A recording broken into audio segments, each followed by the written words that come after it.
Yeah, I'm still in this guy's here.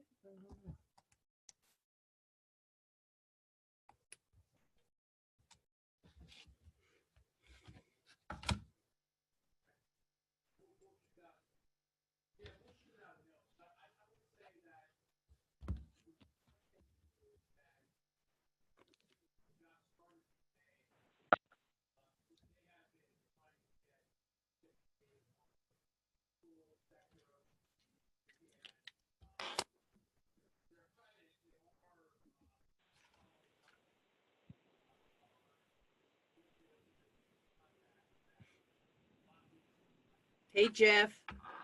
Hey, how are you? I'm good. How are you? Oh, well, not too bad. That's good. I just had a major schedule kerfluffle tomorrow that I was like, oh my goodness, I've got to make sure I tell the people who I can't meet with. Thank you. That I can't meet with them tomorrow because of things beyond my control. It's amazing when you sort of think that you have everything under control and then something gets thrown in. And I didn't get the email that told me, A, that I had a meeting today at 2 o'clock, or B, that I was committed to meeting on Capitol Hill with a bunch of it's called a fly-in legislative meeting or something. And Wow. I wasn't told about it until today at 2. So I'm like, oh God. Well, I know. I live in the ever-changing business world of, somebody doesn't show up for work and, say things change at the last minute. Yeah, you become them. Yep. No, there's no doubt. I've been a kennel tech all day today because somebody couldn't come to work today. I know. Hopefully they don't have, and especially in this time of COVID, that is really very frightening. It really is. Yes. And I mean, luckily for the most part, everybody's been fine. We haven't had any real issues with that, but, things come up and it's the first day of school for a lot of people and, they're having to try and figure that out too. That's another curveball. Oh, right. My kids are old. So no first days of school anymore for me and no grandkids. So no first day of school for me. So I got to turn that off. So that's why I'm sort of thinking about not recognizing that first days of school are very important. I apologize. That's quite true. Were yours going back to school? Well, yeah, I have a high schooler that has been virtual for the last week and this week, and so he'll go back next week, kind of hybrid form. And then I have a 8th grader who is virtual until at least through the end of this month, and then they'll figure out what they're going to do after that. So it's been, I say it's interesting. I'm at work. My wife is working from home today, but we'll have to figure that out. Yeah. The 8th grader is pretty self-sufficient, but, still at the same time, when we're done for the day, it'll be a recap of what's gone on for the day and what did we do and what did we, miss. And luckily it's mostly video, so they have to be present.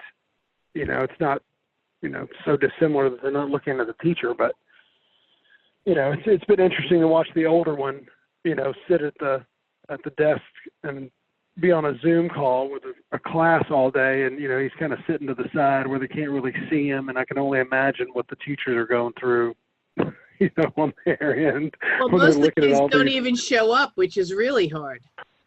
This is true, and there's other things that they're not used to, internet issues, and as unreliable as AT&T can be at times, especially when you've got 2 people working from home, and then you've got 2 kids working from home, and you start using up all your bandwidth, and somebody's got to jump off so somebody can go to class, and it's just an interesting time. Well, you just saved me from having to explain the fact that sometimes now in COVID, my Zoom goes away. I freeze and I go away, and then I have to get off, shut off, come back on, and I can do it again. So if that happens, we can splice it. I usually remember what the last sentence is. If the dogs bark, the phone rings. We just stop talking for a minute, and we pick up where we left off. So it's a pretty Right. easy process. It's about 20 or 30 minutes to record.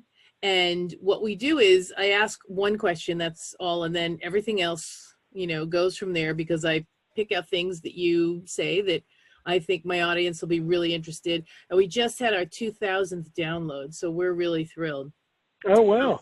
Yeah, That's so good. it's going really, really well because it's such a variety of people who I talk to, attorneys and veterinarians and groomers and, kennel operators and practice managers, advocates and activists, you name it, I talk to it, because why do pets matter to everybody is defined differently. This is true. This is true. It is true, and people devote their lives and get into this practice for a reason, and that's why I thought most of the time I'm approaching it from a point of view of, the kennel operator and the pet owner are at odds and in conflict. So I decided, I know when I talk to both sides, they both have a perspective and a perception, and if I allow someone to understand somebody else's perspective and perception about certain things, they might not be so quick to get into anger. And that's why I started the podcast. Well, that's good. How long have you been doing the podcast? Since November. So not that long. It'll be a year in November. Wow. Yeah. That's great. Yeah. It comes out every Thursday. And then I do sometimes, if I have time, which it seems in COVID, time just flies. So I haven't had much time to do little vignettes before each one. But my colleague and I who put this together are going to make time, because it really does make a difference if I do a few little Facebook, 2 to 3 minute. Well, I'm talking with Jeff today, and he's from My Credentials. You really want to hear it because of this, and then people will download. So it hasn't hurt my my stats so far, but I really was good at it until like 2 weeks ago when I sort of went into that COVID funk. So now I have to pick up on it again.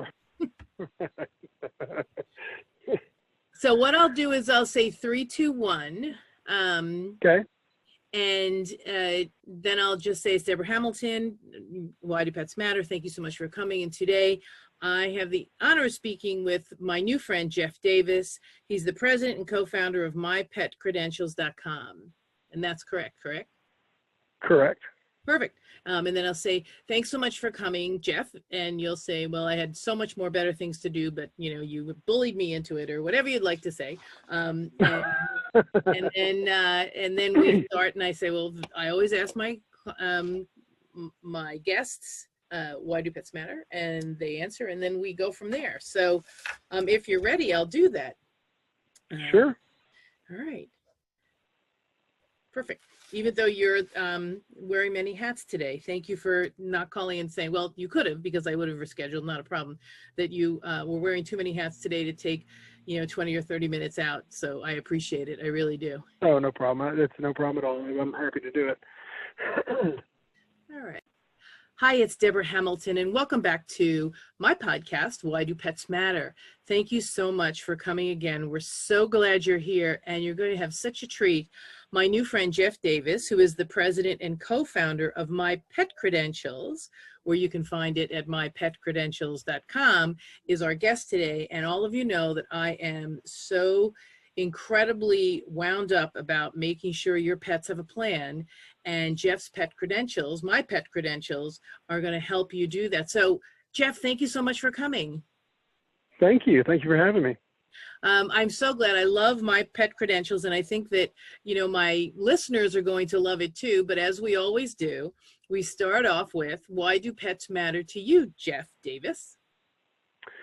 Well, I think my pets matter to me, or pets in general matter to me, because I've always considered them family. I was an only child, and we always had multiple dogs, and my mom always referred to our pets as my brothers and sisters.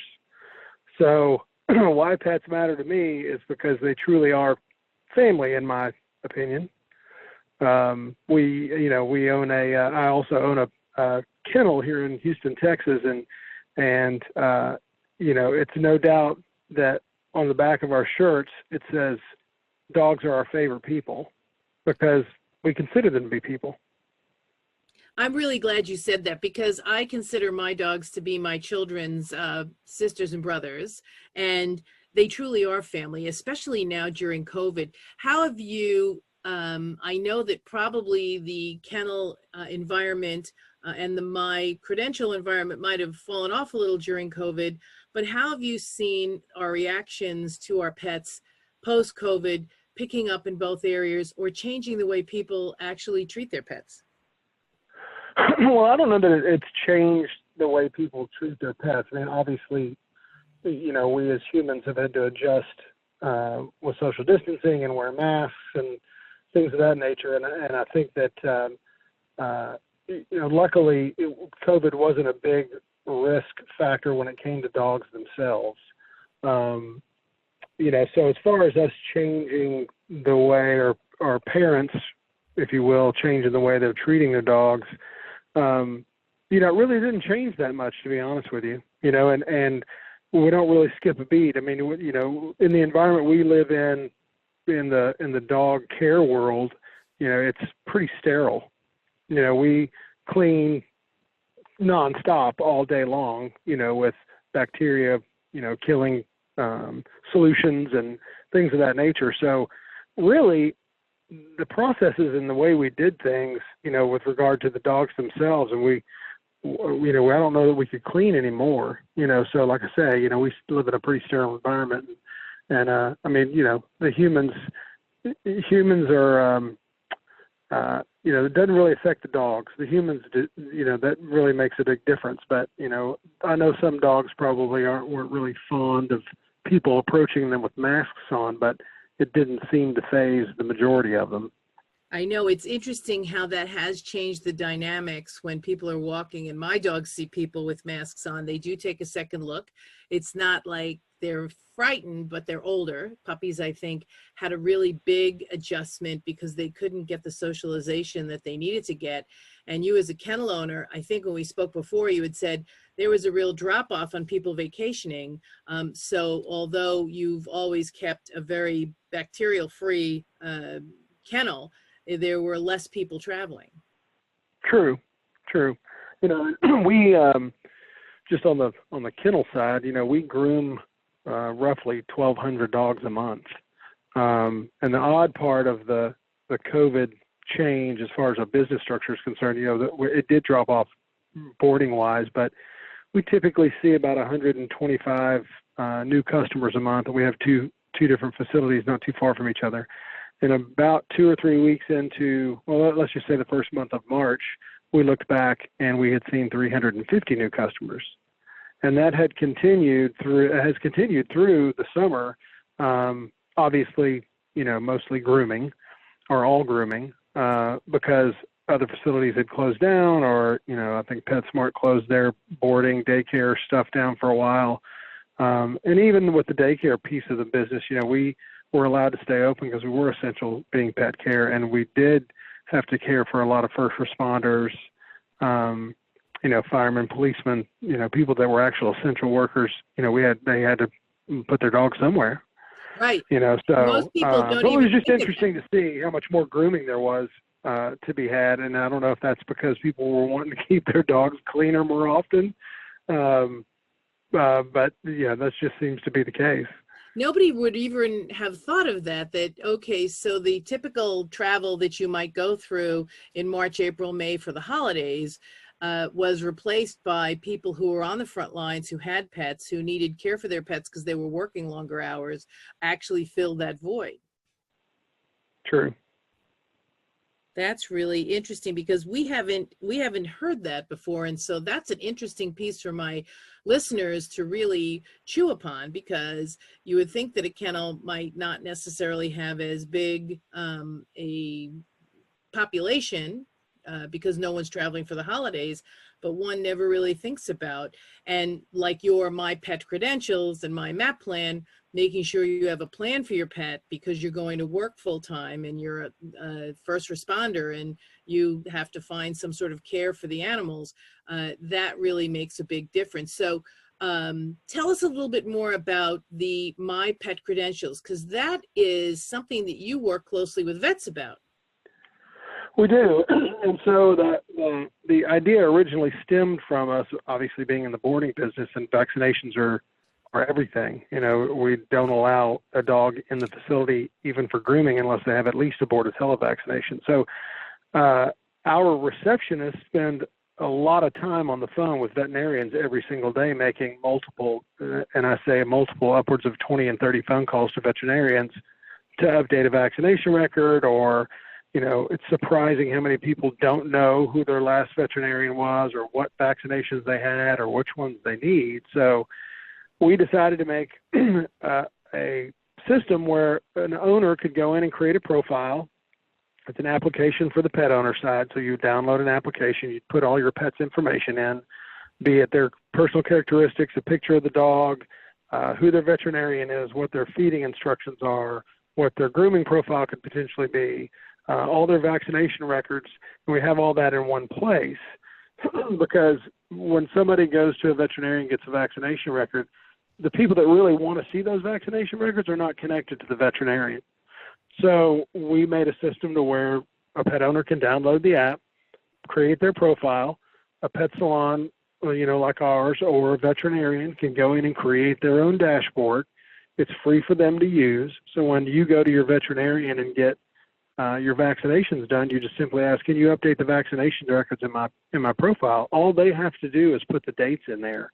When they put the dates for the vaccinations in, it creates a paper record, and it automatically notifies those people that you're connected to, which would be your pet salon or your pet sitter, or your, you know, co-owner, whomever it may be.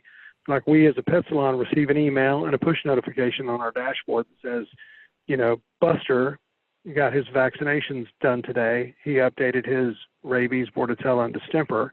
So we don't have to make that call anymore. We're updated before they even make an appointment to come in to do anything with us. So we eliminated that piece of the check-in process, because, you know, if you're going out of town and you go to your boarding facility and you didn't update your records or didn't know that you needed to, then you're not going to be able to board your dog. Right. You know, you're trying to catch a flight. You know, it can be a serious pain in the vacation, if you will. And, you know, sometimes we don't get those papers from our veterinarians. If we do, we put them in the file. Maybe we put them in a bill file instead of in the dog's file with the name of the dog. And so you have to really be very good about keeping track of your records, where My Pet Credentials, it seems it's free to the vets, right? It is. So the vets just simply have to know how to log on and then find your pet. I guess it's under the client's name or the pet's. Yeah, you would connect to them like you would in a social media aspect. You know, you would connect to the vet or whomever. You could connect to multiple vets, because it's surprising how many people use multiple veterinarians for one reason or another. If it's, you know, a primary care vet and a place that they go just to get their vaccination records, you can connect to multiple businesses, really, you know, that have to do with care for your dog. Even a pet sitter could go in and create a profile and create a dashboard, you know, because the dashboard that those businesses create also can be used as a... Wait. Hi, honey. Good, I'm on a Zoom. Can I call you back? Okay, thanks. So you're talking about a dashboard. Let's give them a little bit of silence again, and then start with the dashboard again. Okay. So when a business creates their dashboard, be it a veterinarian or a pet salon or a groomer or whomever, a pet sitter, they can also use the system as a reservation center. So in my app as a pet owner, I can go in, select what business I'm going to make an appointment for, and all the services that business provides has been automatically input when they created their dashboard. So I can make my appointments through there. I can request a grooming profile for my pet salon, and they'll go in and just add the profile to the grooming profile to my pet's profile. And so, you know, we can see all those things. So not only does it provide the kennel or the groomer or the pet sitter with the veterinary records of the pet, it provides the pet, because of the reciprocity, with the ability to possibly link to the reservation part of the kennel, the groomer, the pet sitter, to request a reservation to be kenneled or groomed or pet set. So And they that can confirm all those things as well. So that's a reciprocal product. So yeah, so once we realized what kind of data we were collecting for any given pet, I mean, it doesn't matter if it's one pet, if you have one dog or 5 dogs, and you may create them all a profile, you know, in your app.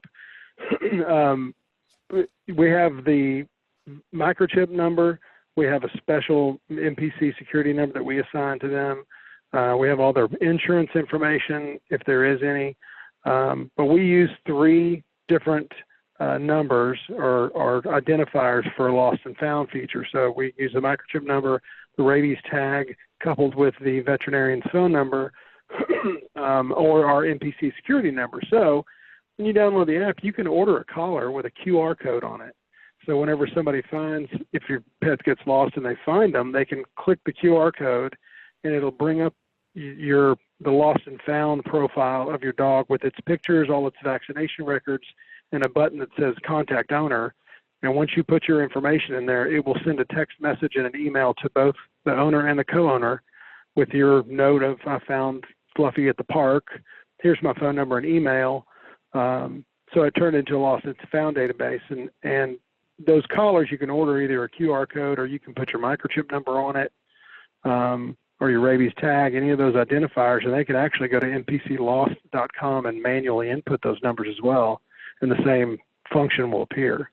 Wow. So this, which started out simply as a way to gain information and take some of the time-consuming calling back and forth from your kennel and your groomer to the veterinarians to see if the dogs were qualified to come into the facility, because they had to have their Bordetella, they had to have their rabies, has become now a really user-friendly, on all sides, product that you can put, an app that you can put on your phone.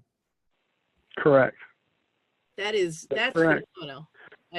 It really, it makes it seem so simple. It is. It's really simple.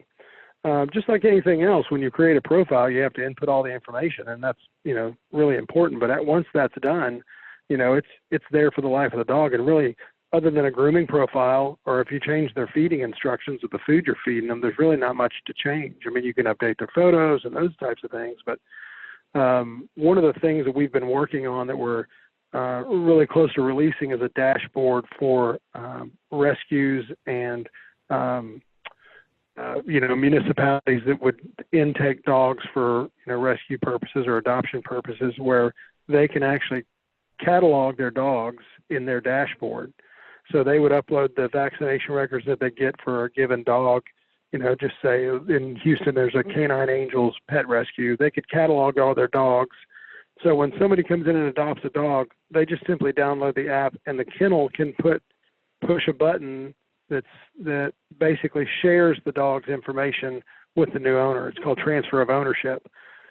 So when you go to rescue a dog, if they're using My Pet Credentials, you download the app, they transfer the record to you, and now you have the dog's, all its information and everything in the records in the palm of your hand, rather than getting a folder with all those pieces of paper you won't remember to bring. What's that? With all those pieces of paper you won't remember to bring. Yeah, well, you know, we kind of we deal with a lot of rescues, and we have a small rescue ourselves. But we see a lot of people come in first time with their dog for whatever reason, and they just came from, you know, or they rescued the dog a month prior, and they come in with this folder that they're given, and there's just this stack of random papers that they don't even have a clue what they are. It could be, you know, all sorts of things that they have to sift through. But I think that, you know, in addition to that, you know, rescues are so tight on money, and that, you know, managing all the dogs themselves, or, you know, who they're actually adopting out, you know, can be a task. And, you know, I think that it's free for them to use. They could use it and certainly be beneficial to them. And the best thing is that if, in fact, they use the QR code, if the dog is lost, the original owner will be found. So the rescue will have less dogs to adopt, hopefully, because they'll be able to more quickly and more efficiently find the owner. And if the owner doesn't want the dog back, then that's something else. But if the owner has been looking for the dog, but there's no identifying information, if you have the microchip and they run it through the program and find them, that would be phenomenal.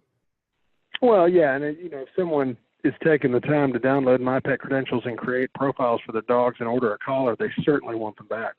Well, I have to ask you, how many people do fill out the whole profile? Because I know when I do the MAP program, most people come and they come for a weekend and they spend 3 days, making their plan, addressing the needs of the pet, appointing caregivers and publishing, and then they don't go home and finish it. So how many people actually finish filling out their dog's profile? Well, they all fill out a profile. It's a matter of how complete they are. Right, that's what I meant. Right. There's probably, let's just say 30% that are 100%. Now, when you do download the app, it does keep a running tally of the percentage complete your profile is. So it'll remind you at times that you're only, these are the next steps. You need to add your vaccination records, or you need to add your veterinarian's information. So it'll continue to remind them of those things as they use it, that they need to put those things in there. Right, and that will help the people they're working with also be able to take care of their pets. True. Yeah. True. And if you think about, the Rover.coms of the world and these, now that pet sitting is become an even bigger business than it was, even for these individual pet sitters, when you go to somebody's house, one of your clients, and you just pull up their profile with their dogs, and the feeding instructions are in there. Any medication they're taking is in there. So it also could eliminate, the handwritten Post-it note on the kitchen counter that says, feed Buster a cup a day or whatever. You keep a running tally of that. So sometimes there's a story behind why you created My Pet Credentials. So my story behind creating the MAP plan was I broke my ankle and realized I had nobody to care for my dogs, and thought, well, I probably am not the only person on earth who has not planned for the care of my pets if something were to happen to me. So was there anything behind My Pet Credentials that precipitated you saying, I got to do this? There are a couple things. Number one, in our business, sitting at the front desk and listening to these girls get put on hold, and the fact that humans really don't keep a good running tally of where their dog was last. Some don't even know who their veterinarian was. It was just most people are unorganized. There are some that are very organized, but most are not. But I will tell you that when my wife and I went out of town, this was years ago, right around the time we started thinking about this idea, we went out of town, and I brought the dog to the kennel, and her Bordetella had expired 2 weeks prior. And I didn't receive anything from the veterinarian. Well, obviously I owned a kennel, so I had them take her to the vet, get her vaccination record as we were leaving. And 2 weeks after we got back from vacation, I got a postcard in the mail that said, hey, your dog is late for its Bordetella vaccination. Well, then I started thinking, well, for the veterinarian side, I don't know what these guys pay for, postage reminders and, all these things that marketing wise that would keep me in the know.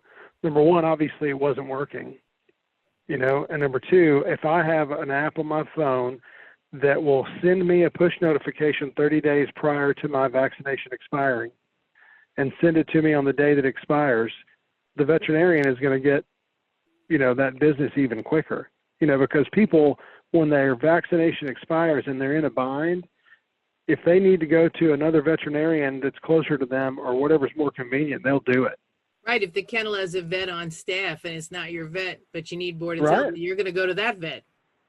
Right. I mean, we as a kennel, we don't really do it that often anymore. We don't have to, but for years ago, we did offer a service where we would take your dog to get the vaccination records done with trip charge or whatever. Well, that veterinarian was close to our facility, so there were numerous clients who started using that veterinarian rather than the one they used before. Yeah, just because right there. Right.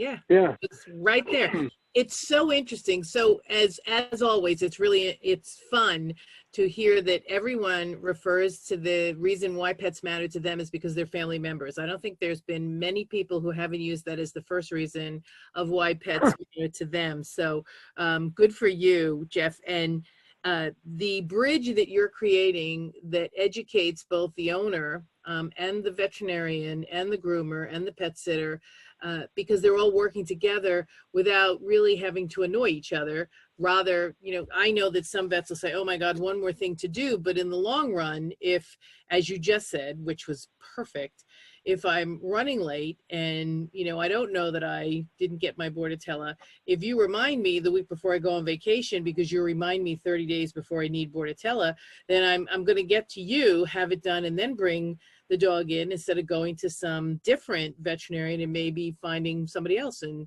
that's clearly not what we want. Right. And so the pet credential does that next step that really, so for all my listeners, it does that next step that you all wanted to do. It reminds you of what your dogs need and when they need it. It connects you with your veterinarian and your pet groomer and your kennel, so that everybody knows that the dog is up to date. You can keep your paper copies, but at least you have something at your fingertips. It's sort of, what we all like to do. A lot of us like to count calories. Well, now we're counting our dogs and cats and birds and horses vaccination records, which makes it a heck of a lot easier. So it just makes so much sense. So we find it at mypetcredentials.com, and it probably is worth its weight in gold, because you have that ability to have your pet find their way home, which I think is one of the most important pieces, because they do go Absolutely. to rescues and they do go through shelters. And God forbid, I always talk on the MAP plan, if you have an accident on the road or you get sick and you're taken away, if your information is somewhere where somebody can find it, and your next steps are there. This is the kennel to use in the event my dog can't go home. This is the vet to use in case my dog is, ill. That really has, as I said at the beginning, that bridge between the pet owner and their pet service providers. True. Absolutely. Well, I'm so glad they're our children, so we treat them that way.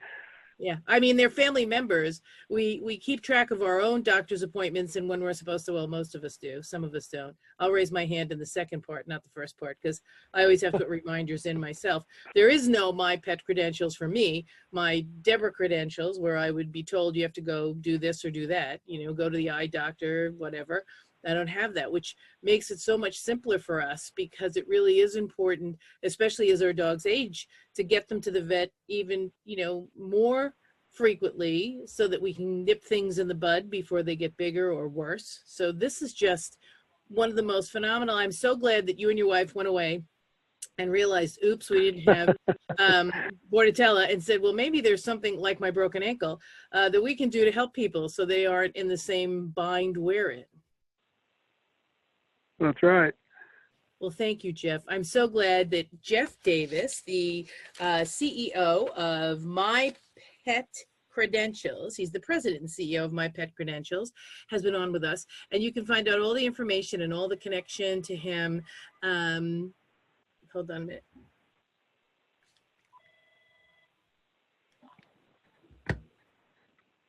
And you can find all Jeff's information and connection to Pet Credentials on the bottom of this podcast. Don't forget, Jeff, thank you so much for coming. I hope you come again. This was so Thank you so much. Enlightening. I'm just thrilled that my listeners have been able to find this product that may actually create a sense of peace when they're traveling or when they're dropping their dogs off at a kennel. So this is Debra Hamilton. Why do pets matter? We've been listening to Jeff Davis, who is the president and CEO of My Pet Credentials. Go check them out.